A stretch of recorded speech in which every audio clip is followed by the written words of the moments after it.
So logical and ఎట్లా ఇస్తుంది అంటే returns true when both conditions are true. నీకు ఒకవేళ 2 కండిషన్స్ ట్రూ ఉంటే నీకేం చేస్తుంది అంటే లాజికల్ అండ్ అనేది నీకైతే వర్కౌట్ అయితే అవుతుంది అనమాట.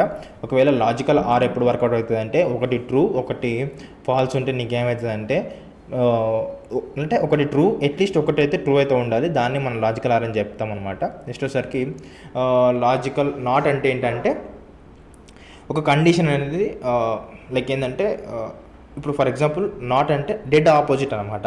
అది రాసిన అనమాట. Returns true when condition is false and vice versa.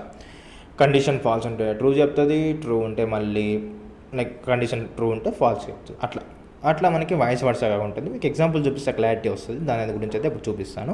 అది కూడా కోడ్ ఉన్న దగ్గర అది కూడా ఎక్స్ప్లెయిన్ చేస్తాను. ఓకేనా, గుర్తుపెట్టుకోండి logical and, logical not and logical are అనేది బేసిక్గా కండిషనల్ స్టేట్మెంట్లో యూజ్ చేస్తాము. అండ్ అనేది ఒకసారి ఇక్కడ మీకు చూపిస్తాను. ఇంకా ఇలా సెంటెన్స్ పరంగా అయితే అర్థం కాదు. నేను మీకు టేబుల్ చూపిస్తే ఒక క్లారిటీ అయితే వస్తుంది.